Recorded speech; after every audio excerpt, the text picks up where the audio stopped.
Hello বন্ধুরা, আমাদের channel সেন্ট্রিসিটিতে আবার স্বাগতম। আপনাদের সম্পদের অংশীদার আমার নাম নাজ। আপনারা এনএসএম সিরিজ 21 রাতের এই ডিস্ট্রিবিউটর পরীক্ষার পাশের সংক্ষিপ্ত ভিডিও দেখছেন। আজ আমরা মক টেস্ট সম্পর্কে কথা বলবো। আমি এই ভিডিওতে কিছু মক টেস্ট আলোচনা করতে যাচ্ছি যার উপর এনএসএম 21 সিরিজে বারবার প্রশ্ন আসে। এগিয়ে যাওয়ার আগে আমি আপনাকে বলি যে আমরা নসম সিরিজ 21 অ্যাটেন্স ডিস্ট্রিবিউটর পরীক্ষার সম্পূর্ণ সিলেবাসটি কভার করেছি। ভিডিওটিতে 12টি অধ্যায় রয়েছে। আমরা 12টি অধ্যায়ের সমস্তটি কভার করেছি। আমরা পৃথক অধ্যায়ের ভিডিও তৈরি করেছি। বোতামে ক্লিক করে আপনি প্লেলিস্টটি অ্যাক্সেস করতে পারবেন এবং আমরা বর্ণনায় এর লিঙ্কটিও দেব। তো চলুন শুরু করি এনএসএম সিরিজ 21 এপিএমএস ডিস্ট্রিবিউটর এক্সামের কিছু মক টেস্ট। দেখুন, আজ আমি যে মক প্রশ্নগুলো আপনাদের বলতে যাচ্ছি, যেগুলো আমরা এই ভিডিওতে আলোচনা করব, এই প্রশ্নগুলো বারবার আসে। তবে এটা ধরে নেওয়া উচিত নয় যে শুধু এই প্রশ্নগুলোই আসবে। এগুলো শুধুমাত্র প্র্যাকটিসের জন্য। আর যদি আপনি এই প্রশ্নগুলো করে যান তাহলে খুব ভালো। কিন্তু এটা পরামর্শযোগ্য যে আপনাকে সব 12টা চ্যাপ্টারের ভিডিও দেখতে হবে, plus NSM series 21 PLS distributor এক্সামের পুরো কারিকুলাম পড়ে যেতে হবে। কারণ এটা সহজ পরীক্ষা নয়। আর টিপস অ্যান্ড ট্রিক্সের ভিডিওর লিঙ্কও আমি ডিসক্রিপশনে দিয়েছি, সেটাও অবশ্যই দেখবেন এগিয়ে যাওয়ার আগে। পুরো কারিকুলামও কভার করতে হবে। কেস স্টাডির ভিডিও আমরা বানাতে চলেছি, তারপর আপনাকে এই প্রশ্নগুলো করতে হবে। প্রশ্ন করা জরুরি, কিন্তু তার আগে পুরো কারিকুলাম মনোযোগ দিয়ে পড়া দরকার। তো চলুন শুরু করি। এই মক টেস্টে আমি আপনাদের 50টি প্রশ্ন বলবো। এই 50টি প্রশ্নে মাল্টিপল চয়েস থাকবে, যেমন সাধারণত আসে। তো চলুন প্রশ্ন শুরু করি, আর আমি আপনাদের ব্যাখ্যাও দেব। তো চলুন শুরু করি প্রশ্ন নম্বর 1 থেকে। SEBI fraudulent and unfair trade practices regulation একজন ব্যক্তিকে সরাসরি বা পরোক্ষভাবে ড্যাশ সিকিউরিটিজ ফ্রডুলেন্টভাবে কেনাবেচা, ডিল করা ইত্যাদি থেকে নিষিদ্ধ করে। অর্থাৎ সেবির এই fraudulent and unfair trade practice regulation একজন ব্যক্তিকে সরাসরি বা পরোক্ষভাবে সিকিউরিটি মার্কেটে কি করতে নিষেধ করে? কেনা, বেচা, ডিল করা, সবকিছু। দেখুন, বইতে খুব সহজভাবে লেখা আছে, কেউই হোক না কেন, কেনা হচ্ছে, বেচা হচ্ছে, ডিল হচ্ছে, যে কোনো কিছুই হোক। যে fraudulent and unfair trade practice act আছে সেটা একেবারে নিষেধ করে, সরাসরি হোক বা পরোক্ষভাবে আপনাকে এটা করা যাবে না। তাই উত্তর হবে ডি, অল অফ দ্য। এখন এই ব্যাখ্যাটি আপনার সামনে এসেছে দ্বিতীয় প্রশ্নের উত্তরে। নিম্নলিখিত স্কিমগুলির মধ্যে কোনটি এবং বৈশিষ্ট্যের মতো, যেমন নথি এবং ভি এর ইউনিটগুলির প্রথম ক্রমাগত বিক্রয় এবং ক্রয় সম্পর্কিত মূল্য বিনিয়োগকারী তহবিলের জীবনকালে যে কোনো সময় স্কিমে প্রবেশ এবং প্রস্থান করতে পারেন। স্কিমের নির্দিষ্ট অস্থায়ী তাই ব্যবধান স্কিম নেই। খোলা সমাপ্ত স্কিম। অধ্যায় নম্বর মিউচুয়াল ফান্ডের বন্ধ সমাপ্ত স্কিম। তাই এটি মিউচুয়াল ফান্ড অধ্যায় এবং খোলা সমাপ্ত স্কিম থেকে এসেছে। সেই স্কিমগুলি যেখানে কোয়ান্টিনোসিলিন ক্রয় চলে যায়। বিনিয়োগকারী যে কোনো সময় প্রস্থান করতে পারেন। তারপর অথবা বিকল্পগুলির জন্য ব্যবধান খোলা সমাপ্ত বন্ধ সমাপ্ত যান। তাই সঠিক উত্তর হল খোলা সমাপ্ত স্কিম। ভবিষ্যতের চুক্তিতে কাউন্টার পার্ট ঝুঁকি মূলত এখন মধ্যস্থতা করা হয়। পঞ্চম অধ্যায়ে ভবিষ্যতের চুক্তিতে ঘটে এমন কাউন্টার পার্ট ঝুঁকি যেখানে আমরা ক্লিয়ারিং কর্পোরেশনের কাজগুলি স্পষ্টভাবে উল্লেখ করেছি, তাই ক্লিয়ারিং কর্পোরেশনের কাজগুলি এই ঝুঁকি কভার করা। আসুন উত্তরটি হ্রাস করি, এটি ক্লিয়ারিং কর্পোরেশনের প্রথম কাজ। আমাদের বিকল্পগুলি হল ক্লিয়ারিং কর্পোরেশন, যা চুক্তির পক্ষগুলির দ্বারা গুণগতকরণ, দুটি পক্ষের মধ্যে স্থূল ভিত্তিতে নিষ্পত্তি, অবস্থান এবং ট্রেডিং মূল্য। তাহলে উত্তর হল ক্লিয়ারিং কর্পোরেশনের কাজ। তদন্ত নম্বর চতুর্থ ড্যাশ হল কেন্দ্রীয় জাতীয় সংস্থা যা সন্দেহজনক আর্থিক লেনদেন সম্পর্কিত তথ্য গ্রহণ, প্রক্রিয়াকরণ, বিশ্লেষণ এবং প্রচারের জন্য দায়ী।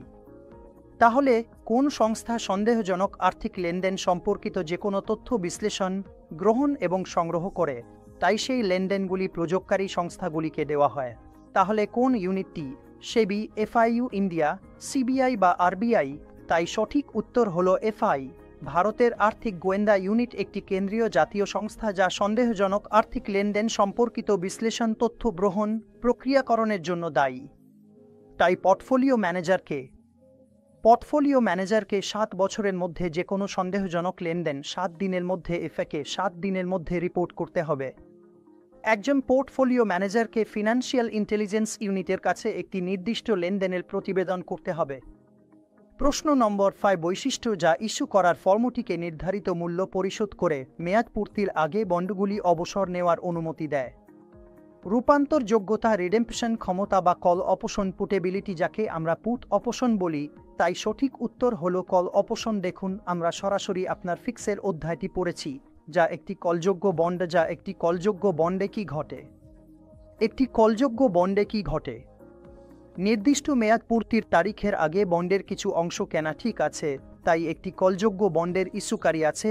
ইস্যুকারীর বন্ডের কিছু অংশ কেনার অধিকার আছে। এই সমস্ত কিছু আগে হার নির্দিষ্ট করুন। মিস্টার ইন্ডিভিজুয়ালস কলযোগ্য সুবিধা বলতে পারেন নিরাপত্তা এবং হার শব্দ কলযোগ্য হার বর্তমান বিনিয়োগকারী উচ্চ স্তরের বিনিয়োগ ঝুঁকি অযোগ্য। সঠিক উত্তর হল কল সতর্কতা নম্বর। অসুস্থ দাস হল একটি ইস্যুর যা সম্পূর্ণরূপে ব্যবস্থাপক গ্রাহক দ্বারা বিনিয়োগ করা হয় ক্লায়েন্টের জন্য নির্দিষ্ট বিবেচনা নিয়ে কোনো সিকিউরিটিজ বিনিয়োগ বিবৃতি বিনিয়োগ পদ্ধতির ইনভেস্টমেন্ট উদ্দেশ্য। তাই এই চুক্তি যা নিয়ে আলোচনা করা হচ্ছে তাতে সফলভাবে পরিচালিত ক্লায়েন্টের মধ্যে চুক্তিকে বিনিয়োগ পদ্ধতি অন্তর্ভুক্ত রয়েছে, তাই উত্তর হল এই বিনিয়োগ পদ্ধতি। তাহলে একটি ইনভেস্টমেন্ট অ্যাপ্রোচ সেই জিনিস যা আমাদের আউটলে করে দেয় যে কী ধরনের সিকিউরিটিজ আসবে, কোন কোন ইনস্ট্রুমেন্ট আসবে, পোর্টফোলিও ম্যানেজার দ্বারা ইনভেস্ট করা হবে। তাহলে সঠিক উত্তর হল এই বিনিয়োগ পদ্ধতির। প্রশ্ন নম্বর 7 dash industries reach forward generic অর্থনৈতিক কার্যকলাপকে হুমকির সাথে তুলনা করে আর্থিক শিল্প চক্রীয় ভোক্তাকে খুব ঘনিষ্ঠভাবে অনুসরণ করে। তাহলে উত্তর হবে সাইক্লিক্যাল। সাইক্লিক্যাল ইন্ডাস্ট্রি খুবই সংবেদনশীল হয় বিজনেস সাইকেলের প্রতি, কারণ এদের রাজস্ব সাধারণত অর্থনৈতিক সমৃদ্ধির সময়কালে বেশি হয়। যখন অর্থনীতি বুমে থাকে তখন এদের রাজস্ব বেশি হয় এবং সম্প্রসারণ ঘটে, আর যখন অর্থনীতি নিম্নমুখী হয় অর্থনৈতিক মন্দার সময় তখন সংকুচন হয়। তাই অর্থনীতিতে যখন বুম আসে তখন এই সাইক্লিক্যাল স্টকগুলো বাড়ে, আর যখন অর্থনীতিতে সংকুচন বা মন্দা আসে তখন এই স্টকগুলো এই সাইক্লিক্যাল স্টকগুলো থেমে যায়। আমরা দেখতে পাই যে এই সাইক্লিক্যাল ইন্ডাস্ট্রিগুলো খুব ঘনিষ্ঠভাবে অর্থনৈতিক কার্যকলাপের সঙ্গে সম্পর্কিত। এখন প্রশ্ন হচ্ছে, পোর্টফোলিও ম্যানেজার এবং ক্লায়েন্টের মধ্যে চুক্তিতে নিম্নলিখিত কোন কোন বিনিয়োগ পদ্ধতির ক্ষেত্র বিনিয়োগে কোনো নির্দিষ্ট কোম্পানিতে ক্লায়েন্টের আরোপিত সীমাবদ্ধতা অন্তর্ভুক্ত করা উচিত? যেমন বিপিএড কন্ট্রাক্ট এবং আগেভাগে সমাপ্তির বিধান, বিনিয়োগের উদ্দেশ্য এবং প্রদানযোগ্য পরিষেবাসমূহ সবকিছুই। এখন সঠিক উত্তর হচ্ছে সবকিছুই।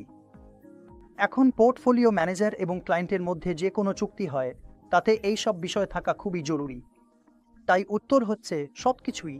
এখন এই সব বিষয় একটি চুক্তির অংশ থাকবে। প্রশ্ন নম্বর 7 মিউচুয়াল ফান্ড রেগুলেশনের ক্ষেত্রে মিউচুয়াল ফান্ডের জন্য যে নিয়মাবলী ছিল সেগুলো কোন বছরে এসেছিল? 1994, 1996, 1997, 2000। তাহলে 7 মিউচুয়াল ফান্ড রেগুলেশন অ্যাক্ট কোন বছরে এসেছিল? 1996 সালে। একদম স্পষ্টভাবে এটা বইয়ে লেখা আছে, তাই এখানে আমাদের কোনো ভুল করা চলবে না, এখানে কোনো ভুল ধরা পড়া উচিত নয়, এবং এটা আমাদের মনে রাখতে হবে যে মিউচুয়াল ফান্ড রেগুলেশন কোন বছরে এসেছিল। 1999।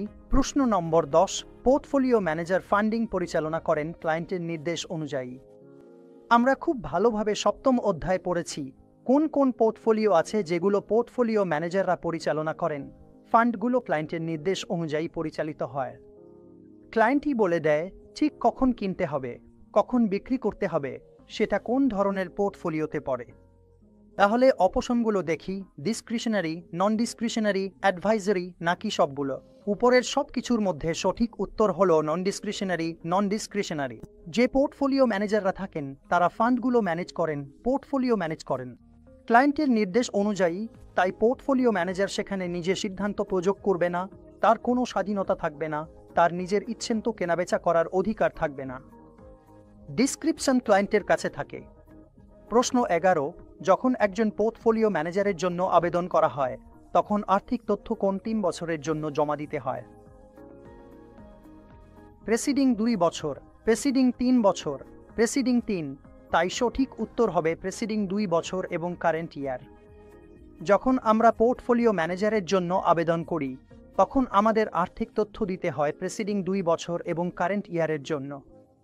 তথ্য জমা দিতে হয় capital structure, paid up capital এবং ফ্রি রিজার্ভ প্রেসিডিং এবং কারেন্ট ইয়ারের জন্য। এখন প্রশ্ন হচ্ছে, রিপোর্টেড পোর্টফোলিও ম্যানেজার ক্লায়েন্টের ফান্ড কোনো কর্পোরেটের কাছে ডিপ্লয় করেছে। কর্পোরেট প্রতিশ্রুতি দিয়েছে যে এই ফান্ডের বিপরীতে কনভার্টেবল বন্ড ইস্যু করা হবে।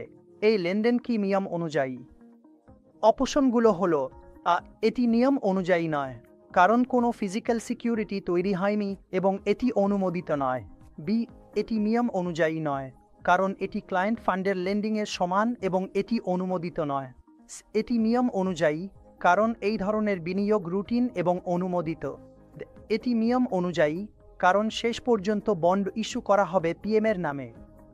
স্পষ্টভাবে সঠিক উত্তর হবে বি, এটি নিয়ম অনুযায়ী নয়, কারণ এটি ক্লায়েন্ট ফান্ডের লেন্ডিংয়ের সমান এবং এটি অনুমোদিত নয়। ফান্ড ম্যানেজারের দায়িত্বে স্পষ্টভাবে লেখা আছে, আপনি কোনো ক্লায়েন্টের টাকা অন্য কোথাও লেন্ড করতে পারবেন না, এটি অনুমোদিত নয়। তাই আমাদের এবং বি এর মধ্যে খেয়াল রাখতে হবে। সঠিক উত্তর বি। প্রশ্ন নম্বর 13, কন্ট্রা ট্রেডের জন্য time period restriction designated person of কোম্পানির জন্য কত? 1 মাস, 3 মাস, 6 মাস না 9 মাস? সঠিক উত্তর 6 মাস। সেবির insider trading act regulation code of conduct এই পিরিয়ড স্পেসিফাই করে, যা 6 মাসের কম হতে পারবে না। প্রশ্ন 14, সন্দেহজনক লেনদেনের জন্য থ্রেশহোল্ড লিমিট কত, যার জন্য রেকর্ড রাখতে হয়? মানি লন্ডারিং অ্যাক্ট অনুযায়ী 5 লাখ, 10 লাখ, 25 লাখ না 1 কোটি? সঠিক উত্তর 10 লাখ। মানি লন্ডারিং অ্যাক্ট 2002 অনুযায়ী স্পষ্টভাবে বলা আছে, সমস্ত ক্যাশ লেনদেন যার মূল্য 10 লাখ টাকার বেশি বা সমপরিমাণ বিদেশি মুদ্রায়, সেগুলো রিপোর্ট করতে হবে সন্দেহজনক লেনদেন হিসেবে। তাই 10 লাখ টাকার ওপরে যত ক্যাশ লেনদেন হয়েছে সব রিপোর্ট করতে হবে। প্রশ্ন 15, একটি বন্ডের দাম এবং তার ইল্ডের মধ্যে সম্পর্ক কি? চলুন দেখি। এটি সর্বদা নেগেটিভ সম্পর্ক। সুদের হার কমলে বন্ডের দাম বাড়ে, সুদের হার বাড়লে বন্ডের দাম কমে। তাই সঠিক উত্তর, বন্ডের দাম এবং তার ইল্ডের মধ্যে নেগেটিভ সম্পর্ক রয়েছে। প্রশ্ন নম্বর 16, পোর্টফোলিও ম্যানেজার তার অফিসের ঠিকানা পরিবর্তন করেছে, এটি কাদের জানানো উচিত? অপশনগুলো ফাইন্যান্সিয়াল ইন্টেলিজেন্স ইউনিট, বি সেবায় ক্লায়েন্টস। অপশন 1 শুধুমাত্র আ এবং বি, অপশন 2 শুধুমাত্র বি এবং অপশন 3 শুধুমাত্র আ এবং অপশন 4 সব আ, বি এবং। সঠিক উত্তর শুধুমাত্র বি এবং, অর্থাৎ দ্বিতীয় অপশন। অর্থাৎ শুধু ফাইন্যান্সিয়াল ইন্টেলিজেন্স ইউনিটকে জানানো নয়, বরং নতুন অফিস ঠিকানা সেবায় এবং ক্লায়েন্টের জানাতে হবে। ফিলকে শুধু সন্দেহজনক বা ক্যাশ লেনদেনের ব্যাপারে জানানো হয়, ঠিকানা পরিবর্তনের জন্য নয়। তাহলে সঠিক উত্তর হচ্ছে শুধুমাত্র বি এবং। প্রশ্ন নম্বর 17, রেপিউটেড ফান্ডস ফার্মের ক্ষেত্রে নিচের কোনটি সেরা প্র্যাকটিস হিসেবে বিবেচিত হয়? প্ল্যান্টে এগুলো প্রকাশ করার বিষয়ে পিএম ফর্মে গ্রুপ কোম্পানি সম্পর্কে প্রকাশ করতে হবে। শুধুমাত্র স্বার্থের সংঘাত হতে পারে পিএন ফর্মে গ্রুপ কোম্পানি সম্পর্কে প্রকাশ করেনি, পিএন ফর্মে গ্রুপ কোম্পানি সম্পর্কে প্রকাশ করতে হবে। পিএন গ্রুপ কোম্পানি সম্পর্কে প্রকাশ করেনি। যেহেতু সংখ্যায় প্রায় 10টি নয়, তাই সঠিক উত্তর হল পিএন গ্রুপ কোম্পানি সম্পর্কে প্রকাশ করতে হবে। শুধুমাত্র স্বার্থের সংঘাত আছে বইটিতে স্পষ্টভাবে উল্লেখ করা হয়েছে। যদি পোর্টফোলিও ম্যানেজারের একটি গ্রুপ কোম্পানি থাকে, তাহলে গ্রুপ কোম্পানি দ্বারা প্রদত্ত পরিষেবাগুলিতে সুদের হারের সংঘাত প্রকাশকারী পোর্টফোলিও ম্যানেজার প্রকাশ করবেন এবং শুধুমাত্র স্বার্থের সংঘাত আছে, তাই এটি একটি প্রকাশ। প্রশ্ন নম্বর হবে, টিভি এবং পতনশীল প্রতিষ্ঠানগুলি ভারতে বন্ড ইস্যু করে। আর্থিক প্রতিষ্ঠান, ব্যাংক, কর্পোরেট? একটি খুব সহজ উত্তর, আর্থিক প্রতিষ্ঠান, ব্যাংক, কর্পোরেট সকলেই বন্ড ইস্যু করতে পারে। তাই সঠিক উত্তর হচ্ছে সবগুলোই। ভারতে ফিক্সড ইনকাম মার্কেটে কি হয়? এখানে ফিক্সড সিকিউরিটি ইস্যু হয় এবং সেগুলো আইনি সত্তা, যেমন কেন্দ্রীয় সরকার, ব্যাংক, রাজ্য সরকার, পাবলিক বডি, ব্যাংকিং ইনস্টিটিউশন, এরা সবাই ইস্যু করতে পারে। একটি সীমিত ইকুইটি শেয়ারের দাম যখন রেজিস্ট্যান্স লাইনে পৌঁছে যায় টেকনিক্যাল অ্যানালিসিস অনুযায়ী, তখন এটি শেয়ার কেনার, বিক্রি করার বা ধরে রাখার জন্য ভালো সময়। এ, বি, সি এর মধ্যে কোনটি? দেখুন, সাপোর্ট লাইন এবং রেজিস্ট্যান্স লাইন এই দুইটি লাইন থাকে টেকনিক্যাল অ্যানালিসিসে। যখন কোনো শেয়ার সাপোর্ট লাইনে আসে তখন সেটি কেনা হয়, আর যখন সেটি রেজিস্ট্যান্স লাইনে পৌঁছে যায় তখন সেই শেয়ার বিক্রি করা হয়। এটাই সাধারণভাবে ধরা হয়। তাই সঠিক উত্তর হবে বি, সিকিউরিটি শেয়ার বিক্রি করা। টেকনিক্যাল অ্যানালিসিসে আমরা এটিকে বিক্রি করব। একজন বিনিয়োগকারী যখন কোনো পোর্টফোলিও ম্যানেজার নিয়োগ করতে চান তখন সঠিক বক্তব্যটি চিহ্নিত করুন। এখানে বলা হয়েছে বিনিয়োগকারীর জন্য বিনিয়োগের স্টাইল সম্পর্কে কিছু জানার দরকার নেই। বি, একজন বিনিয়োগকারীকে ইনভেস্টমেন্ট কন্ট্রাক্টের প্রধান শর্তগুলোর প্রতি মনোযোগী হতে হবে এবং বিনিয়োগকারীকে ডিস্ট্রিবিউটরের পরামর্শের ওপর নির্ভর করতে হবে পোর্টফোলিও ম্যানেজার বাছাইয়ের জন্য, এবং বিনিয়োগকারীকে শুধু পোর্টফোলিও ম্যানেজারের বিনিয়োগ পদ্ধতির ওপর ভরসা রাখতে হবে। তাই সঠিক উত্তর হচ্ছে বি, একজন বিনিয়োগকারীকে ইনভেস্টমেন্ট কন্ট্রাক্টের প্রধান শর্তগুলোর প্রতি মনোযোগী হতে হবে। এটা মনে করা হয় যে যারা পোর্টফোলিও ম্যানেজারে বিনিয়োগ করেন সেই সব বিনিয়োগকারীদের মনোযোগী হওয়া উচিত, তাদের ইনভেস্টমেন্ট কন্ট্রাক্টের প্রধান শর্তগুলোর প্রতি মনোযোগী হওয়া উচিত এবং কিভাবে বিনিয়োগ প্রক্রিয়া ও বিনিয়োগের পদ্ধতি পরিচালিত হচ্ছে সেটার দিকেও নজর দেওয়া উচিত। কি কি স্ট্র্যাটেজি আছে, স্টাইল কি, আগের পারফরম্যান্স কেমন ছিল, এই সব কিছু সম্পর্কে বিনিয়োগকারীদের ভালোভাবে বোঝা উচিত। এখানে একজন বিনিয়োগকারীর কথা বলা হচ্ছে। প্রশ্ন নম্বর 21, দুটি স্টেটমেন্ট চিহ্নিত করতে হবে। সর্টিনো রেশিও হলো প্রতি ইউনিট ডাউনসাইড রিস্কে এক্সেস রিটার্ন, আর শার্প রেশিও হলো প্রতি ইউনিট মোট রিস্কে excess return. Sortino ratio excess return দেয় প্রতি ইউনিট ডাউনসাইড রিস্কে, শার্প রেশিও দেয় প্রতি ইউনিট টোটাল রিস্কে এক্সেস রিটার্ন। দুটোই এক্সেস রিটার্নের কথা বলে, কিন্তু খুব স্পষ্টভাবে আমরা ব্যাখ্যাটা দেখেছি এবং বইতেও পড়েছি যে সর্টিনো রেশিও হলো প্রতি ইউনিট ডাউনসাইড রিস্কে এক্সেস রিটার্ন। তাই আমরা এখানে আধামানক বিচ্যুতি ব্যবহার করি এবং বিজোগ্রফকে আধামানক বিচ্যুতি দিয়ে ভাগ করি এবং আমরা সেই স্টকগুলির মানক বিচ্যুতি নিই যেগুলি বিযোগে যাচ্ছে বা নিচে যাচ্ছে। তাই এখানে আমরা ডাউনসাইড রিস্ক দেখি। তাই এখানে সর্টিনো রেশিওকে বলা হয় excess return per unit of downside risk. প্রশ্ন নম্বর 22, কোন ধরনের ক্ষতিপূরণ নমিনাল রিস্ক ফ্রি রেটে এমবেডেড নয়? লিকুইডিটির জন্য ক্ষতিপূরণ, সময়ের জন্য ক্ষতিপূরণ, ইনফ্লেশনের জন্য ক্ষতিপূরণ, তাহলে কোনটি এমবেডেড নয়? লিকুইডিটির জন্য ক্ষতিপূরণ নমিনাল রিস্ক ফ্রি রেটে এমবেডেড নয়। তাই উত্তর হলো লিকুইডিটির জন্য ক্ষতিপূরণ।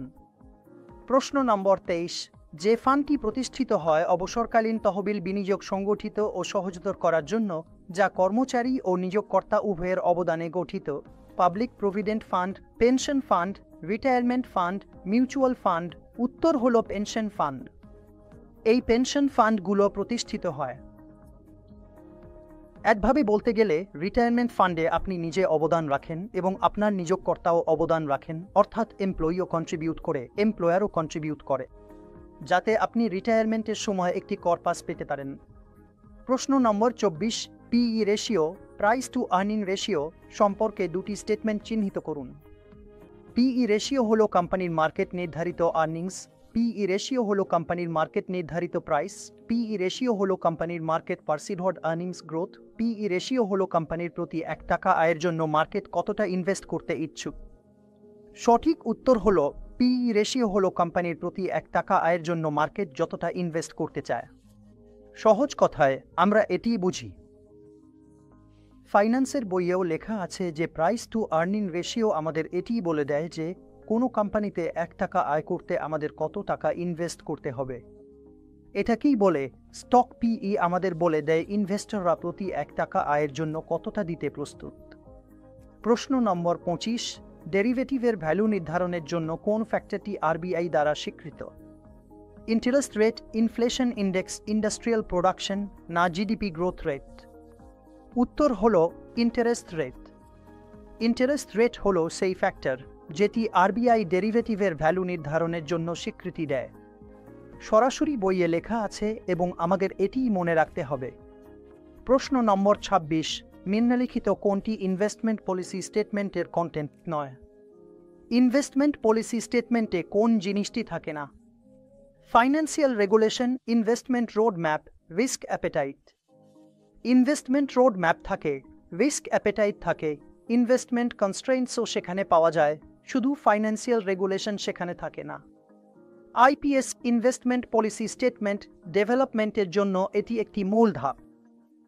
এটি হলো পোর্টফোলিও ম্যানেজমেন্টের প্রক্রিয়া, তাই এটি একটি খুবই গুরুত্বপূর্ণ ধাপ।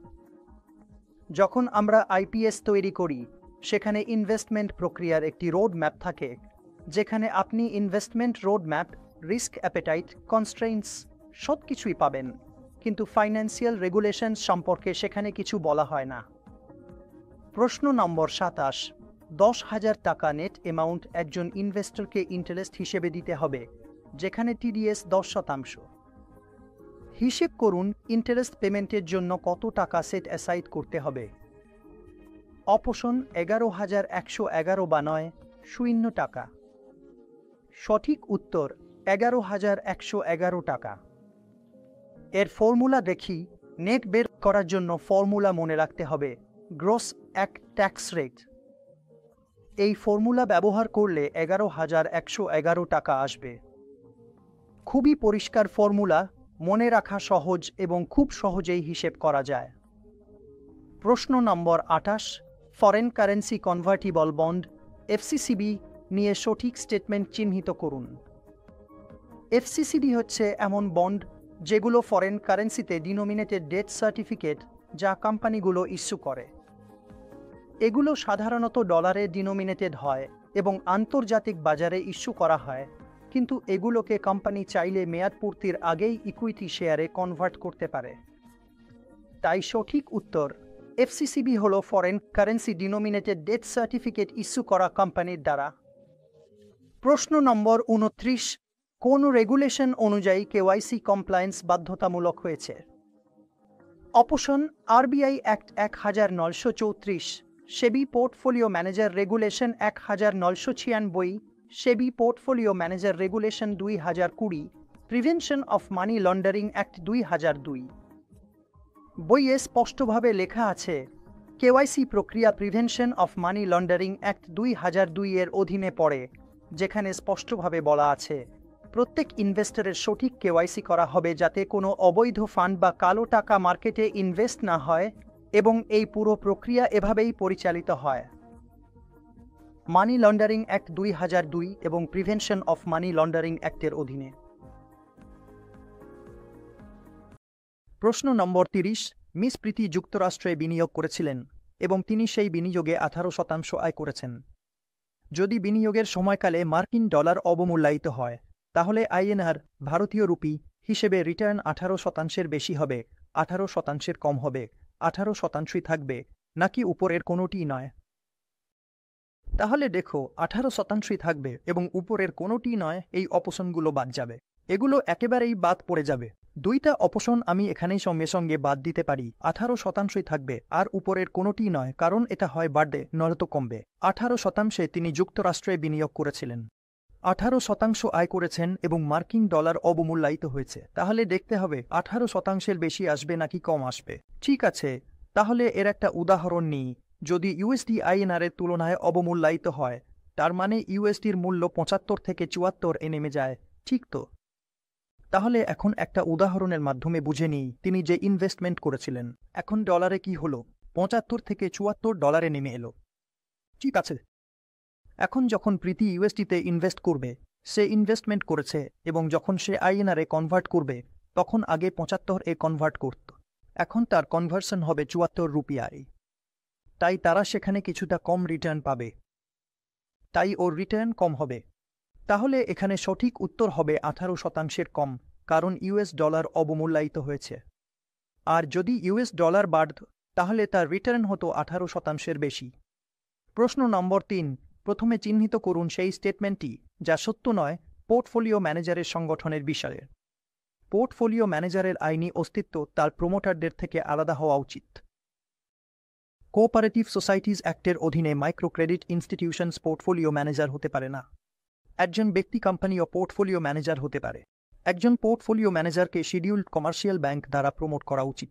তাহলে কোনো বক্তব্যটি সত্য নয় সেটা আমাদের দেখতে হবে। তাই উত্তর হচ্ছে চতুর্থটি, একজন পোর্টফোলিও ম্যানেজারকে শিডিউলড কমার্শিয়াল ব্যাংক দ্বারা প্রমোট করা উচিত। তাই কোথাও লেখা নেই যে একজন পোর্টফোলিও ম্যানেজারকে একটি তফসিলি বাণিজ্যিক ব্যাংক দ্বারা পদোন্নতি দেওয়া উচিত।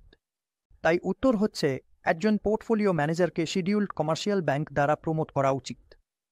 বাকি তিনটি বিষয় আমরা আগেই বলেছি, সেগুলো একদম ঠিক আছে। সেবি ইনসাইডার ট্রেডিং রেগুলেশন অনুযায়ী কী ধরনের শাস্তিমূলক ব্যবস্থা নেওয়া যেতে পারে? বেতন ফ্রিজ, রিকভারি, সাসপেনশন, নাকি উপরের সবকিছু? যদি কোনো ইনসাইডার ট্রেডিং সংক্রান্ত তথ্য রেগুলেটরের কাছে পৌঁছে যায়, তাহলে কি হতে পারে? বেতন ফ্রিজ, রিকভারি, সাসপেনশন এবং উপরের সবকিছু? তাহলে উত্তর হচ্ছে উপরের সবকিছুই ঠিক। অর্থাৎ সেবি ইনসাইডার ট্রেডিং রেগুলেশন অ্যাক্ট অনুযায়ী সরাসরি বলা হয়েছে এর মধ্যে বেতন ফ্রিজ, ফি, সাসপেনশন, এমনকি রিকভারি ক্লোব্যাকও আরোপ করা যেতে পারে। তাই এর মধ্যে যে কোনো কিছুই আরোপ করা যেতে পারে।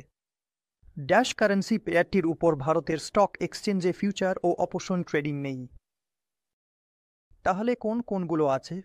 চলুন বুঝে নিই। তোজপায়না, অস্টেন, চাইনিজ ইউয়ান বা ইউরোয়ান, এই চারটির মধ্যে কোনটি ভারতের স্টক এক্সচেঞ্জে ফিউচার ও অপশন ট্রেডিংয়ের আওতায় আসে না? তাহলে সঠিক উত্তর হচ্ছে চাইনিজ ইউয়ান। বাকি সব যেসব কারেন্সি পেয়ার পাওয়া যায় সেগুলো হলো আমাদের অস্টেন, ইউয়ান, গ্রেট ব্রিটিশ পাউন্ড, মানিকতেনা এবং জাপানি ইয়েন। এই চারটি পেয়ারই আছে ইন্ডিয়ান কারেন্সি মার্কেটে, যেগুলোতে ফিউচার ও অপশনসে ট্রেড করা যায়। এই চারটি চাইনিজ ইউয়ান এবং এনো এখনও সেখানে ট্রেডেবল নয়। প্রশ্ন নম্বর 34। মিস্টার মহেতা ইনিশিয়াল কন্ট্রিবিউশন করেছিলেন 2 কোটি টাকা, যা প্রথম বছরে বেড়ে 2 কোটি 30 লাখ হয়েছে। তাই পারফরম্যান্স ফি 30 লাখ টাকার ওপর প্রযোজ্য হবে। এই বক্তব্যটি কি সত্য না মিথ্যা? এই বক্তব্যটি সত্য। কেন? কারণ হাই ওয়াটার মার্ক হচ্ছে সেই সর্বোচ্চ মূল্য যেটা পোর্টফোলিও অ্যাকাউন্ট কখনো পৌঁছেছে। তাই হাই ওয়াটার মার্ক মানে হচ্ছে একটি সর্বোচ্চ মূল্য যে পোর্টফোলিও বা অ্যাকাউন্ট যেখানে পৌঁছায়, এবং পোর্টফোলিও ম্যানেজার পারফরম্যান্স ভিত্তিক ফি চার্জ করেন। সেই পারফরম্যান্স ফি কেবলমাত্র তখনই নেওয়া হয় যখন পোর্টফোলিওর মূল্য আগের সর্বোচ্চ অর্জিত ওয়াটার মার্কের চেয়ে বেশি হয়, ঠিক তো? তাই এই কারণেই পারফরম্যান্স ফি কেবলমাত্র 30 লাখ টাকার ক্রেডিটের ওপরই প্রযোজ্য হবে। উত্তরটি সত্য। এখন আনসিস্টেমেটিক রিস্কের প্রসঙ্গে ভুল বিবৃতি চিহ্নিত করুন। সিস্টেমেটিক রিস্ক হল ডাইভার্সিফাইবল রিস্ক, আনসিস্টেমেটিক রিস্ক হল সেক্টর নির্দিষ্ট রিস্ক, আনসিস্টেমেটিক রিস্ক হল অনিবার্য রিস্ক, এবং আনসিস্টেমেটিক রিস্ক পোর্টফোলিও ইনভেস্টমেন্টে শূন্য হওয়ার কথা। তাহলে সঠিক উত্তর হচ্ছে আনসিস্টেমেটিক রিস্ক অনিবার্য রিস্ক নয়, কারণ আনসিস্টেমেটিক রিস্ক এড়ানো যায়, ঠিক তো? আমরা আনসিস্টেমেটিক রিস্ক এড়াতে পারি, যেটা সাধারণত কোম্পানি নির্দিষ্ট রিস্ক হয়, সেটা বাদ দিয়ে। আগে এটা বুঝে নিই কোম্পানি নির্দিষ্ট রিস্ক কি। যেমন কোনো কোম্পানি যদি তাদের ফ্যাক্টরিতে আগুন লাগার কারণে বিশাল ক্ষতির সম্মুখীন হয়, তাহলে এই ধরনের আনসিস্টেমেটিক রিস্ক আমরা কিভাবে কমাতে পারি? এই ধরনের কোম্পানিতে বিনিয়োগ না করে। তাই এক কারণেই এটা এড়ানো সম্ভব। কিন্তু এখানে আমাদের জিজ্ঞাসা করা হয়েছে কোন স্টেটমেন্টটি ভুল, তাই এই রিস্কগুলো এড়ানো যায়, এবং তৃতীয় যে স্টেটমেন্টটি আছে সেখানে লেখা আছে সিস্টেমেটিক রিস্ক হলো এড়ানো যায় না এমন ঝুঁকি। তাই আপনার সঠিক উত্তর হল C, unsystematic risk is unavoidable risk. এই স্টেটমেন্টটি ভুল, কারণ আনসিস্টেমেটিক রিস্ক হলো এড়ানো যায় এমন ঝুঁকি। প্রশ্ন নম্বর 36। নিচের কোন স্টেটমেন্টগুলি আনলিস্টেড ইকুইটি ইনভেস্টমেন্টের ক্ষেত্রে সত্য? আনলিস্টেড ইকুইটি তুলনামূলকভাবে অতল, ইলিকুইড আনলিস্টেড ইকুইটি প্রাইসিং অনিয়মিত, স্পোরাডিক আনলিস্টেড ইকুইটি প্রাইসিংয়ে ইলিকুইডিটির জন্য ডিসকাউন্ট অন্তর্ভুক্ত থাকে, উপরের সবগুলোই। তাহলে এর সঠিক উত্তর হল আনলিস্টেড ইকুইটিগুলো যেগুলোতে লেনদেন হয় সেগুলো আনলিস্টেড ইকুইটিগুলো তুলনামূলকভাবে অতরল, ইলিকুইড হয় আপনার লিস্টেড সিকিউরিটিজের তুলনায়, এবং আনলিস্টেড ইকুইটির প্রাইসিংও ধারাবাহিক, কন্টিনিউয়াস নয়। ইকুইটির প্রাইসিংয়ে অতরলতার জন্য ছাড়, ডিসকাউন্ট ও অন্তর্ভুক্ত করা হয়, অর্থাৎ ডিসকাউন্ট দেওয়া হয়। তাই এই কারণেই অল অফ দ্য অ্যাবাভ সঠিক উত্তর। প্রশ্ন নম্বর 37। নমিনাল রেট অফ রিটার্ন বিনিয়োগকারীদের মুদ্রাস্ফীতির ঝুঁকি থেকে সুরক্ষা দেয়, এই বক্তব্যটি নিয়ে মন্তব্য করুন। হ্যাঁ, অবশ্যই সুরক্ষা দেয়। না, এটি অবশ্যই সুরক্ষা দেয় না। হ্যাঁ, সম্ভবত সুরক্ষা দেয়, আপনি বলতে পারেন। তাই সঠিক উত্তর হচ্ছে না, এটি অবশ্যই সুরক্ষা দেয় না। তাহলে প্রশ্ন হচ্ছে নমিনাল রেট অফ রিটার্ন কি বিনিয়োগকারীদের মুদ্রাস্ফীতির ঝুঁকি থেকে সুরক্ষা দেয়? তাই নমিনাল রেট অফ রিটার্ন আমাদের একেবারেই সুরক্ষা দেয় না মুদ্রাস্ফীতি থেকে। তাহলে ব্যাখ্যাটা দেখে নিই। Nominal risk free rate of return হল এটি সেই রিটার্নের হার যা বিনিয়োগকারী নির্দিষ্টভাবে নির্ধারিত তারিখে পাবেন। অর্থাৎ যে রেট অফ রিটার্ন আছে তা বিনিয়োগকারী নির্দিষ্ট তারিখে নিশ্চিতভাবে পান এবং বিনিয়োগকারী রিটার্নের পরিমাণ ও সময় দুটোই নিয়ে নিশ্চিত থাকেন। তাই একে রিস্ক ফ্রি রেট বলা হয়, কারণ আমরা জানি ঠিক কত টাকা কবে পাব, সময়ও জানা আছে এবং কত টাকা পাব সেটাও নিশ্চিতভাবে জানা আছে। তাই একে রিস্ক ফ্রি রেট বলা হয়। কিন্তু দেখা যায় এটি মুদ্রাস্ফীতির কারণে টাকার ক্রয় ক্ষমতার সম্ভাব্য পরিবর্তনকে উপেক্ষা করে। এখন ব্যাপারটা হলো, সেই সময়ে যদি মুদ্রাস্ফীতির কারণে আপনার ক্রয় ক্ষমতা কমে যায়, তাহলে কোনো গ্যারান্টি নেই যে টাকার ক্রয় ক্ষমতা আগের মতোই থাকবে। তাই বলা হয়েছে নামমাত্র রিটার্নের হার, নমিনাল রেট অফ রিটার্ন, বিনিয়োগকারীকে মুদ্রাস্ফীতির ঝুঁকি থেকে রক্ষা করতে পারবে না। তাহলে প্রশ্নটা আমাদের জিজ্ঞেস করছে, নামমাত্র রিটার্নের হার কি বিনিয়োগকারীকে মুদ্রাস্ফীতির হাত থেকে রক্ষা করে? এই কারণেই সঠিক উত্তর হচ্ছে বিকল্প বি, অর্থাৎ এটা একেবারেই রক্ষা করে না। প্রশ্ন নম্বর 38 শনাক্ত করুন। বড়ি কর্পোরেটের বৈশিষ্ট্য হল বড়ি কর্পোরেটের ন্যূনতম শেয়ার হোল্ডার থাকতে হবে। বড়ি কর্পোরেটকে ইকুইটি ইস্যু করতে হবে। বড়ি কর্পোরেটের শেয়ার থাকতে হবে এবং এটি তার মালিকদের থেকে সম্পূর্ণ স্বতন্ত্র একটি আইনি সত্তা হতে হবে। বড়ি কর্পোরেটকে স্বীকৃত স্টক এক্সচেঞ্জে তালিকাভুক্ত থাকতে হবে। তাই সঠিক উত্তর হল বড়ি কর্পোরেটকে তার মালিকদের থেকে সম্পূর্ণ স্বতন্ত্র একটি আইনি সত্তা হতে হবে। তাহলে বড়ি কর্পোরেট মানে হচ্ছে এমন একটি কর্পোরেট সত্তা যার নিজস্ব আইনি অস্তিত্ব রয়েছে এবং সেই আইনি অস্তিত্ব স্বতন্ত্র আইনি সম্পদও স্বতন্ত্র হওয়া উচিত। তার নিজস্ব একটি আইনি অস্তিত্ব থাকে যা সেটি গঠনকারী ব্যক্তিদের থেকে আলাদা। তাই এটা নিশ্চিত যে এটি সম্পূর্ণ আলাদা একটি আইনি অবস্থান, সদস্যদের থেকে সম্পূর্ণ স্বতন্ত্র। এই কারণেই বড়ি কর্পোরেটকে একটি স্বাধীন আইনি সত্তা হতে হবে। নিজের মালিকদের থেকে স্বতন্ত্র হওয়াটাই সঠিক উত্তর। এটাই বড়ি কর্পোরেটের বৈশিষ্ট্য। প্রশ্ন নম্বর 7 এর মধ্যে কোনটি টেকনিক্যাল বিশ্লেষণের একটি অপরিহার্য উপাদান তা চিহ্নিত করা। এখন টেকনিক্যাল অ্যানালিসিস বলতে আমরা যা বুঝি, যেখানে আমরা প্রাইস এবং ভলিউম দেখে অ্যানালিস্টরা স্টক সম্পর্কে পূর্বাভাস দেন। দেখি অপশনগুলো কি আছে। Price follow up pattern. দ্বিতীয়টি সময়ের ব্যাপ্তি। ট্রেডের ভালো ভলিউম ইন্ডিকেট করে শক্তি এবং ট্রেন্ড উপরের সবগুলো। তাই সঠিক উত্তর হল উপরের সবগুলো। টেকনিক্যাল অ্যানালিসিস অনুযায়ী প্রাইস বিহেভিয়ার বোঝার জন্য 3টি গুরুত্বপূর্ণ উপাদান রয়েছে। ঠিকভাবে টেকনিক্যাল অ্যানালিসিসে 3টি প্যাটার্ন থাকে: পূর্ববর্তী দামের ইতিহাস, আন্ডারলাইন ট্রেন্ড ও দিক নির্দেশনার পূর্বাভাস। অতীতের দামের মুভমেন্ট আপনাকে একভাবে ট্রেন্ড সম্পর্কে জানায়। দিক নির্দেশনা ট্রেডিংয়ের ভলিউম এবং কোম্পানির দামের মুভমেন্ট। তাহলে কোন ভলিউমে ট্রেডিং হয়েছে? উচ্চ ভলিউমে কেনাকাটা হয়েছে, উচ্চ ভলিউমে বিক্রি হয়েছে, তাহলে সামনে আরও দাম আমাদের জানাবে এবং যে সময়ের মধ্যে দাম ও ভলিউম পর্যবেক্ষণ করা হয়েছে সেই সময়কালটা কি ছিল, সেই সময়ে দাম ও ভলিউম কোন প্যাটার্নে হয়েছে। এই 3টি বিষয় খুবই গুরুত্বপূর্ণ। তাই উত্তর হবে উপরের সবগুলো। প্রশ্ন নম্বর 14 পোর্টফোলিও ম্যানেজমেন্ট সার্ভিসের রেজিস্ট্রেশনের ক্ষেত্রে সঠিক বক্তব্যটি চিহ্নিত করুন। প্রধান কর্মকর্তা যে কোনো শাখার ডিগ্রি থাকতে হবে। যদি আবেদনকারী যুক্তরাষ্ট্র থেকে হন তাহলে ন্যূনতম সম্পদের শর্তটা শিথিল করা হয়। প্রধান কর্মকর্তার অবশ্যই সিকিউরিটিজ, মার্কেট এবং পোর্টফোলিও ম্যানেজমেন্ট সার্ভিসের সংশ্লিষ্ট কাজে অন্তত 5 বছরের অভিজ্ঞতা থাকতে হবে।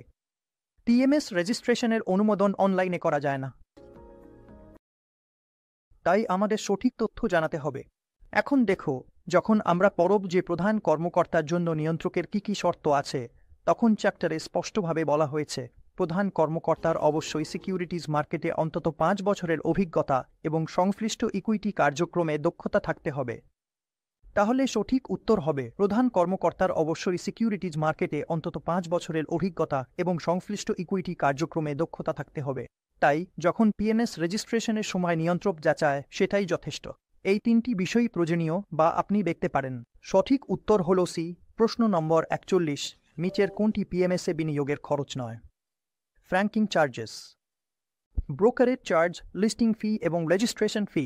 তাহলে লিস্টিং ফি হলো সেই খরচ যা বিনিয়োগের খরচ নয় পিএমএসে। তাই এখানে আমাদের কোনো লিস্টিং ফি দিতে হয় না। বাকি চার্জগুলো আমরা দিতে পারি। কিছু চার্জ আছে আমি আপনাদের বলছি যেগুলো পিএমএস ক্লায়েন্টদের দিতে হয়। ব্রোকারেজ এবং লেনদেনের খরচ দিতে হয়। রেজিস্ট্রার ট্রান্সফার ফি দিতে হয়। প্রফেশনাল সার্ভিসের জন্য চার্জ যেমন ফ্র্যাঙ্কিংয়ের খরচও দিতে হয়। আরও কিছু চার্জ এবং মনিটাইজেশন খরচও লাগতে পারে। তাহলে এই সব ধরনের ফি দিতে হয়, কিন্তু লিস্টিং ফি দিতে হয় না। তাই উত্তর হবে সি, লিস্টিং ফি। প্রশ্ন নম্বর 42, পোর্টফোলিও ম্যানেজমেন্ট সার্ভিস হিসেবে রেজিস্ট্রেশনের জন্য আবেদন করতে হয় ড্যাশবোর্ডে। সেবি পোর্টফোলিও ম্যানেজমেন্ট রেগুলেশন অনুযায়ী form F schedule 2, form B of schedule 1, form F schedule 1 অথবা ফর্ম বি অফ শিডিউল 3 থেকে আবেদন করতে হয়। তাহলে পোর্টফোলিও ম্যানেজার হিসেবে কাজ করতে হলে সেবি থেকে রেজিস্ট্রেশনের সার্টিফিকেট নেওয়া বাধ্যতামূলক। আপনাকে বাধ্যতামূলকভাবে সেবি থেকে রেজিস্ট্রেশন সার্টিফিকেট নিতে হবে। যদি আপনি একটি পিএনএস সার্ভিস চালাতে চান এবং আবেদন করতে হয় ফর্ম এফ শিডিউল 1-এ, তাহলে এটা আমাদের অবশ্যই মনে রাখতে হবে। মনে রাখবেন, ভুলে যাবেন না। আবেদন করতে হবে শিডিউল 1-এর ফর্মেটে, তাই সঠিক উত্তর হচ্ছে সি, ফর্ম এফ শিডিউল 1, এবং এই প্রশ্নটা 110% পরীক্ষায় প্রতিবারই আসে। প্রশ্ন নম্বর 43, এটা কি সঠিক যে দুইটি সম্পদ শ্রেণীর মধ্যে দীর্ঘমেয়াদী সহসম্পর্কের ধরন সময়ের সাথে পরিবর্তিত হয় না? হ্যাঁ, এই বক্তব্যটি সঠিক কারণ তাদের নগদ প্রবাহের ধরন পরিবর্তিত হয় না। না, এই বক্তব্যটি সঠিক নয় কারণ সামষ্টিক অর্থনৈতিক কারণ এবং বিনিয়োগকারীদের পছন্দ পরিবর্তিত হয়। তাহলে শুধুমাত্র এ সঠিক, শুধুমাত্র বি সঠিক, এ এবং বি দুটোই সঠিক, না এ না বি কোনোটিই সঠিক। তাই যে দীর্ঘমেয়াদী সহসম্পর্কের ধরন দুটি সম্পদ শ্রেণীতে দেখা যায় তা সময়ের সাথে পরিবর্তিত হয় না। প্রশ্নটি আমাদের বলছে যে দুটি সম্পদ শ্রেণীতে যে দীর্ঘমেয়াদী সহসম্পর্কের ধরন থাকে তা সাধারণত খুব সহজে পরিবর্তিত হয় না, সময়ের সাথে পরিবর্তিত হয় না। তাহলে প্রথম অপশনটি বলছে এই বক্তব্যটি সঠিক কারণ তাদের ক্যাশ ফ্লো প্যাটার্ন পরিবর্তিত হয় না, এবং বি স্টেটমেন্টটি ভুল কারণ অর্থনৈতিক কারণ এবং বিনিয়োগকারীদের পছন্দ পরিবর্তিত হয়। তাই উত্তর হবে বি, শুধুমাত্র বি সঠিক। তাহলে বি কি?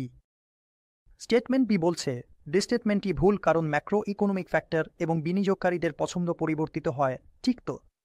তাই স্টেটমেন্টটি ভুল, যেমনটা এখানে বলা হয়েছে। এই কথাটা ঠিক আছে। কেন? কারণ এটা একদমই ঠিক নয়। এভাবে বলা হয়েছে যে দুইটি অ্যাসেট ক্লাসের মধ্যে দীর্ঘমেয়াদী সম্পর্কের ধরন সময়ের সাথে পরিবর্তিত হয় না। দুইটি অ্যাসেট ক্লাসের মধ্যে দীর্ঘমেয়াদী সম্পর্ক পরিবর্তিত হতে পারে। ঠিক আছে। প্রশ্ন নম্বর 24, পোর্টফোলিও ম্যানেজার দ্বারা পারফরম্যান্স ফি নেওয়ার বিষয়ে সঠিক বিবৃতি চিহ্নিত করুন। পোর্টফোলিও মূল্য পূর্ববর্তী উচ্চ জল চিহ্ন অতিক্রম করলে কর্মক্ষমতা ফি নেওয়া হয়। পারফরম্যান্স ফি তখনই নেওয়া হয় যখন পোর্টফোলিও রিটার্নের হার একটি নির্দিষ্ট হার্ডল রেট অতিক্রম করে। উপরের দুটি এবং উপরের কোনোটিই নয়। সঠিক উত্তর হল উপরের দুটি। ঠিক আছে। তাহলে পারফরম্যান্স ফি তখনই নেওয়া হবে যখন এটি আগের হাই ওয়াটারমার্ক অতিক্রম করবে এবং পোর্টফোলিও রিটার্নের হারও নির্দিষ্ট হার্ডল রেট অতিক্রম করবে। তাই এটা স্পষ্টভাবে উল্লেখ করা হয়েছে এবং উক্তিটি হল দুইটি বক্তব্যই সঠিক। হ্যাঁ, সি হচ্ছে সঠিক উত্তর। বন্ডের ক্ষেত্রে সঠিক বক্তব্যটি চিহ্নিত করুন। বন্ডের ফেস ভ্যালু এবং মার্কেট ভ্যালু সবসময়ই এক হয়। বন্ডে কখনোই এমবেডেড অপশন থাকতে পারে না। কিছু ধরনের বন্ড ফেরত দিতে হয়। সব বন্ড কোম্পানিতে মালিকানার অধিকার সৃষ্টি করে। তাই আমাদের আপনাকে দুটি বিবৃতি বলতে হবে। তাই দুটি বিবৃতি হলো কিছু ধরনের বন্ড যা পরিশোধ করার প্রয়োজন নেই। ঠিক, তাহলে এটা কেন হয়? কিছু ধরনের বন্ড ফেরত দেওয়ার দরকার হয় না, মানে সেই পারপেচুয়াল বন্ডগুলোর যেগুলোর মেয়াদ শেষ হয় না। পারপেচুয়াল বন্ডের কোনো মেয়াদ নেই। তাই এই কারণে স্টেটমেন্ট সি সঠিক। কিছু ধরনের বন্ড ফেরত দেওয়ার দরকার হয় না। প্রশ্ন নম্বর 24, পোর্টফোলিও অ্যাট্রিবিউশন অ্যানালিসিসের প্রধান উদ্দেশ্য হল পোর্টফোলিও ম্যানেজারের দক্ষতার কারণে উৎপন্ন ডিফারেন্সিয়াল রিটার্ন খুঁজে বের করা। জানার জন্য যে কতটা পরিমাণে পৃথক কোম্পানিগুলি পোর্টফোলিও রিটার্নে অবদান রাখে। জানার জন্য যে কতটা পরিমাণে সেক্টর ভিত্তিক রিটার্ন পোর্টফোলিও রিটার্নে অবদান রাখে। তাই আমরা যখন পোর্টফোলিও অ্যাট্রিবিউশন অ্যানালাইসিস করি সেটা করা হয় পোর্টফোলিও ম্যানেজারের দক্ষতার কারণে সৃষ্ট ডিফারেন্সিয়াল রিটার্ন খুঁজে বের করার জন্য। ঠিক তো সহজ কথা হলো পোর্টফোলিও অ্যাট্রিবিউশন অ্যানালাইসিস আসলে স্কিলের ব্যাপার। যে যেভাবে ডিফারেন্সিয়াল রিটার্ন মানে অতিরিক্ত রিটার্ন ফান্ড ম্যানেজার বা পোর্টফোলিও ম্যানেজার আপনাকে তৈরি করে দিয়েছেন, সেটা কি সত্যি পোর্টফোলিও ম্যানেজারের দক্ষতার কারণে হয়েছে নাকি সেটা কেবল কাকতালীয়ভাবে হয়েছে? এই কারণেই আমাদের পোর্টফোলিও অ্যাট্রিবিউশন অ্যানালাইসিসের দরকার পড়ে। প্রশ্ন নম্বর 70, সেবি যখন কোনো পিএনএসকে রেজিস্ট্রেশনের সার্টিফিকেট ইস্যু করার আগে তখন তাকে নিশ্চিত করতে হয় যে আবেদনকারী একজন কমপ্লায়েন্স অফিসার নিয়োগ করেছে। প্রিন্সিপাল অফিসার কমপক্ষে একজন ব্যক্তি যিনি কেন্দ্রীয় বা রাজ্য স্বীকৃত বিশ্ববিদ্যালয় থেকে স্নাতক এবং অন্তত 2 বছরের সিকিউরিটিজ মার্কেট সম্পর্কিত কার্যক্রমে অভিজ্ঞতা রয়েছে। তাহলে শুধুমাত্র এ এবং বি সঠিক, শুধুমাত্র বি এবং সি সঠিক, শুধুমাত্র এ এবং সি সঠিক, অথবা এ, বি, সি সবগুলোরই সঠিক। তাই সঠিক উত্তর হল এ, বি, সি সবগুলোই সঠিক। সার্টিফিকেট ইস্যু করার আগে একজন রেগুলেটর নিশ্চিত করবে যে এই 3টি জিনিস আপনার কাছে থাকা উচিত। একজন কমপ্লায়েন্স অফিসার থাকতে হবে, একজন প্রিন্সিপাল অফিসার থাকতে হবে, এবং এমন একজন ব্যক্তি থাকতে হবে যিনি কোনো সেন্ট্রাল বা স্টেট গভর্নমেন্ট স্বীকৃত ইনস্টিটিউট, বিশ্ববিদ্যালয় থেকে গ্র্যাজুয়েট এবং অন্তত 2 বছরের অভিজ্ঞতা থাকতে হবে সিকিউরিটিজ মার্কেট বা সংশ্লিষ্ট পরিষেবাগুলিতে। কখন একটি কল অপশনের অর্থ শেষ হয়ে যাবে? কবে কল অপশনকে ওটিএম বলবো? এটা ডেরিভেটিভসের প্রশ্ন। যখন মার্কেট প্রাইস স্ট্রাইক প্রাইসের চেয়ে কম হয়, যখন মার্কেট প্রাইস ওটিসি প্রাইসের সমান হয়, যখন মার্কেট প্রাইস স্ট্রাইক প্রাইসের সমান হয়, এবং যখন মার্কেট প্রাইস স্ট্রাইক প্রাইসের চেয়ে বেশি হয়। তাহলে উত্তর হলো যখন মার্কেট প্রাইস স্ট্রাইক প্রাইসের চেয়ে কম হয়। তাহলে যখন কোনো কল অপশনের মার্কেট প্রাইস তার স্ট্রাইক প্রাইসের চেয়ে কম হয়ে যায়, তখন আমরা তাকে আরম অর্থাৎ আউট অফ দ্য মানি বলি। আর যখন সমান হয় তখন এট মানি বলবো, এবং যখন বেশি হয়ে যায় তখন তাকে ইন দ্য মানি বলবো। প্রশ্ন নম্বর 39। একজন বিনিয়োগকারী কিছু নিকটবর্তী লক্ষ্য পূরণের জন্য বিনিয়োগ করতে চান এবং তার ঝুঁকির প্রতি সহনশীলতা খুব বেশি নয়। এই ক্ষেত্রে বিনিয়োগের পরিসর সীমাবদ্ধ রাখা উচিত ডিভিডেন্ড প্রদানকারী ব্লুচিপ শেয়ার, শীর্ষ রেটের দীর্ঘমেয়াদী স্থায়ী সিকিউরিটিজ, সরকারি বিল এবং মিড ও স্মল ক্যাপ ফান্ডে। তাহলে দেখো তার টাকা খুবই নিকট ভবিষ্যতের জন্য এবং তার ঝুঁকি সহ্য করার ক্ষমতাও নেই। সে কোনো ধরনের পরিবর্তনই চায় না। তাহলে এই ক্ষেত্রে আমরা তাকে কি দেব? তাহলে সঠিক উত্তর হলো সরকারি বিল। আমরা তাকে মিড এবং স্মল ক্যাপ ফান্ড দিতে পারি না। Top rated long duration fixed ইনকামেও যেতে পারি না, কারণ সেখানে সুদের হারের প্রতি সংবেদনশীলতা অনেক বেশি, এবং ডিভিডেন্ড প্রদানকারী ব্লু চিপ শেয়ারেও আমরা একেবারেই যেতে পারি না। তাই এই কারণেই আমরা সরকারি বিলে বিনিয়োগ অবশ্যই করতে পারি। বাকি জায়গাগুলোতে আমরা বিনিয়োগ করতে পারি না।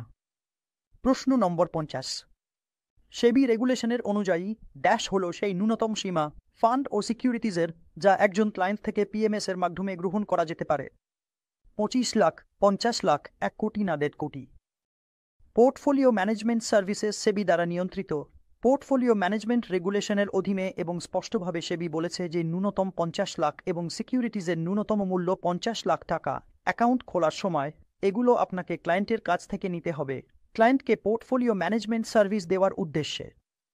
তাই উত্তর হলো বিকল্প বি, 50 লাখ টাকা। তাহলে বন্ধুরা, এই মক টেস্ট থেকে এটাই ছিল সব। আমরা এই মক টেস্টে 50টি প্রশ্ন কভার করেছি।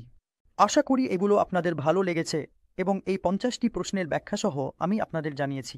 এই 50টি প্রশ্ন অবশ্যই আপনাদের পরীক্ষা দেওয়ার আগে প্র্যাকটিস করা উচিত, কারণ এগুলো বারবার আসে এবং আমি আরও এমন মক টেস্ট কভার করতে চলেছি। তবে আবারও বলছি, পরামর্শযোগ্য হলো পুরো কারিকুলাম পড়ে যাওয়া। আমাদের ফর শিওর যে এনআইএসএম এর ভিডিওগুলো আছে সেগুলো আপনি দেখুন এবং তারপর মক টেস্টে যান। তাই বন্ধুরা, ভিডিওটি দেখার জন্য আপনাদের সবাইকে অনেক ধন্যবাদ। যদি ভিডিওটি ভালো লেগে থাকে তাহলে দয়া করে লাইক করুন, ভিডিওটি শেয়ার করুন এবং আমাদের চ্যানেলটি সাবস্ক্রাইব করুন। আর আমাদের ফর শিওর NISN 21 ডিস্ট্রিবিউটার্স এক্সামের জন্য যত ভিডিও আপলোড করেছি সেগুলো দেখতে ভুলবেন না। তার লিঙ্কটাও আমি ডিসক্রিপশনে দিয়ে দিয়েছি, আর আপনি বাটনেও ক্লিক করতে পারেন। তাই দয়া করে ভিডিওগুলো দেখুন এবং আপনার যদি কোনো ফিডব্যাক বা পরামর্শ থাকে তাহলে অবশ্যই আমাদের জানান। তাহলে অনেক ধন্যবাদ।